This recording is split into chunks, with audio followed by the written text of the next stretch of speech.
Эрхэм гишүүдэд энэ өглөөний мэнд хүргье. Монгол улсын эх жилүүдийн макро эдийн засгийн нөхцөл байдал төсвийн бодлогын талаар энэ намрын чуулган нээгдээд 2 өдөр бид нар ярилцлаа.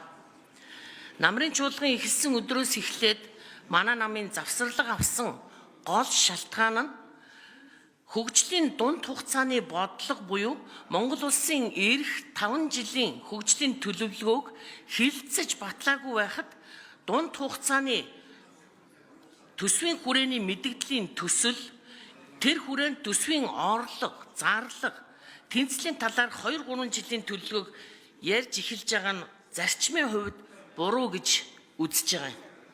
Хөгжлийн бодлого төлөвлөлт түүний удирдлагын тухай хуулийн 4.1-6-д Монгол улсыг хөгжүүлэх 5 жилийн үндсэн чиглэл.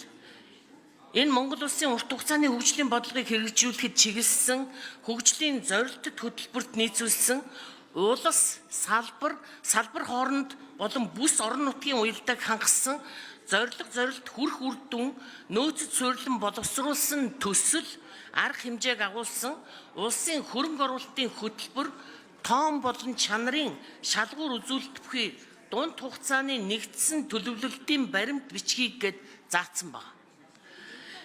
Би нэг юм дээр л гайхаад байгаа юм. Эх жилүүдийн энэ хөгжлийн бодлого, чиглэл, стратеги ярьж тодорхойлоогүй байж төсөв санхүү хөрөнгө оруулалт энэ талаар урьдчилан одоо энэ яриад хуваарлаад сууж байгаа нь гайхал төрүүлж байна. Хэрвээ хувийн хөвшилт та бүхэн өөрсдөө ажиллаж байсан бол хизээч ийм зүйл хийхгүй байхаа гэж би бодож байна. Иймд нэг бол төсвийн доктортой байдлын тухай хуулиндаа өөрчлөлт оруулах ёстой. Ингэж байж одоо хөгжлийн төлөвлөлт энэ чиглэлгүйгээр төсвийн хүрээгээ баталж байж сурцгаах хэрэгтэй байна. За бид эхлээд засгийн газрын өргөн мэдүүлсэн дунд хугацааны төсвийн хүрээний мэдэгдлийн төслийг хэлэлцсэний дараа эх 2026 оны төсвийн төслийг ярих байтал 2 өдөр энэ төслийг л холиол хэлэлцээд эхэлсэн ийм зарчмаа зөрчөөд явж байгааг одоо энэ байдал бол илтгэж байгаа.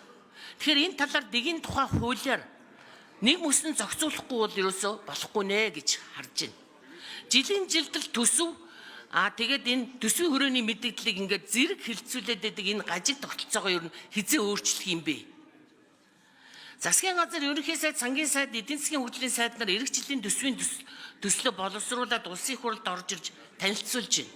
Гэтэл төсвийн төсөл нь тэтгэвэр нэмэх 6%, нөөт буцаан авалгалт 2-5% гэснээс өөр тийм онцгой зүйл ерөөсө харагдахгүй байна. Эдгээр нэмэгдлүүд чинь нэг хүн 100 мянган төгрөгч хүрэхгүй. Ингээд энэ инфляцид эдэгдээд ямар ч үр дүнгүй болох нь харагдаж байгаа маа. Үүнийг л одоо их том зүйл шинжилэлт реформ эхлэлт гэд ингээ яриад байгаад болохгүй л дээ. Тэгээ татварын нөгөө цогц реформ, нийгмийн болон эрүүл мэндийн даатгалын тэтгэвэр тэтгэмжийн шинжилэл бодлогууд хаана вэ? Сүүлийн 8 жилийн хугацаанд энэ олон зүйлийг хийчих хугацаа бол зөндөл байсан шүү дээ. Энэ хугацаанд та нарын яриад байгаа энэ гой үгтэй уриал ооцсон энэ мөрөөдлийн үлгэрийг одоо Монголын ард түмэн дийлэхгүй эхнээсээ бүр ядуураад өвчин зовлонд баригдаад үхтэг нь үхээд одоо дуусч байна. Хизээ энэ бүхэн чи эхлэх юм бэ сайд нараа? Улсын их хурлын эрхэм гишүүдээ хэн хариуцлага хүлээх юм бэ? 2026 оны төсвийн бодлого нь хүний хөгжил, хувийн хөвшил